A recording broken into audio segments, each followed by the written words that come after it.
สมพอเนาะเป็นบ้าทั้งครอบครัวควาย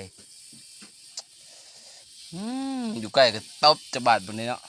บอกเว้านะบ่จากเว้าเก่งแท้ก็ออกโซ่หน้าเลยดูเอาโปรไฟล์เอาตัวเองขึ้นหน้าเลยดูหน้าโปรไฟล์เลยดูนำกัดตายแต่ค่อยนี่แหละเจ้าเวียกเขาเฮ็ดหยังให้พระเจ้าข่อยบ่ได้เป็นญาติพี่น้องเจ้าบ่ได้เฮ็ดหยังผิดใจเจ้าติบ้าบ่โอ้ยคนเฮานี่เนาะเฮ็ดหลายเฮาอยู่ส่วนของเฮานะเฮาอยู่เฮือนเฮาน่ะเป็นหยังวะเฮาสิเต้นเฮาสิเฮ็ดหยังต้องไปลำบากเจ้าปานนั้นบ่หรือว่าเฮาค่อยกินข้าวก็สิไปลำบากเจ้าอีกบ่บัดนี้มึงคือสิมีปมแห้งเนาะโอ้ยมึงเจ้าอยู่นี่แหละเถื่อคนเฮาจะให้นั่นแหละก็เว้าเนาะค่อยกินข้าวอยู่เฮือนค่อยก็คือสิไปลำบากเจ้าตามเบิ่งนี่เนาะ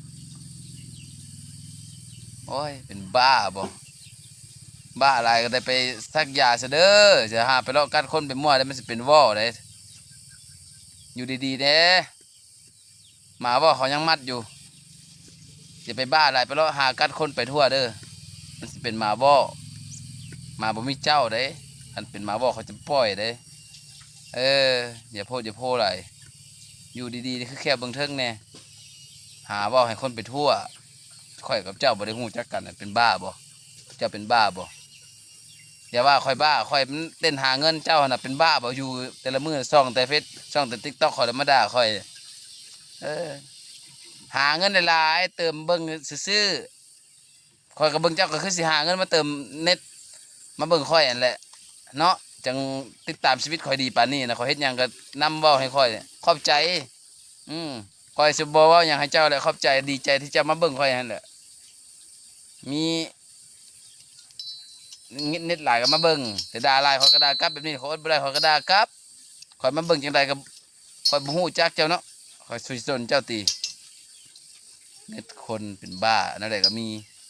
หาเว้าให้คนไปทั่วเจ้านี่คือสิมีปมแห้งได้ข่อยเบิ่งพ่อแม่เจ้าทิ่มแต่ตอนเจ้ายังน้อยเด้บ่มีผู้ใดศึกษาอบรมจะได้ข่อยว่านะแม่นบ่มีคนศึกษาอบรมจะได้หั่นบ่มีคนสั่งสอนเจ้าตอนยังน้อยนะเจ้าก็เลยมีปมขาดความอบอุ่นผู้ใดเฮ็ดดีหน่อยนึงบ่ได้ไปหาแซะไปหาเว้าให้เขาหั่นแม่นบ่เจ้านี่มีปมแห้งข่อยเบิ่งนี่ปมในใจเจ้านี่นักคันมาอยู่นำข่อยก็ตบกับบานจัก3เทื่อเจ้าน่าจะดีข่อยก็ตบไปแม่นดีเลยหั่นดีความที่ว่าบ่ฮู้ความนั่นน่ะเขาเฮ็ดเขาเต้นเจ้าฮู้บ่เขาเฮ็ดไปเพื่อหยังเขาเฮ็ดไปเพื่อเงินเจ้านอนเฝ้าหน้าจอมาหาคอมเมนต์ด่าคนหันเจ้าสิได้แบ้หยังได้แต่เขาด่าหันแหละนี่ข่อยเว้าอยู่ข่อยด่าเจ้าอยู่นี่ข่อยก็ได้เงินนี่ข่อยบอกให้ฮู้นี่ข่อยด่าเอาเงินได้นี่ด่าเจ้านี่ได้จะมาเม่นหลายข่อยก็ด่าหลายข่อยก็ได้เงินหลายเอาแม่มาเม่นอีกเก่งมาเม่นทุกมือเด้อเก่งเด้อ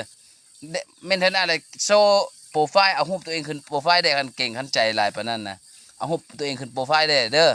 อย่าด่าด่าบ่เอารูปหมารูปแมวขึ้นนะกระจอกเขาเอิ้นว่าคนกระจอก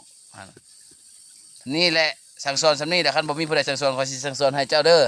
สำนี้แหละ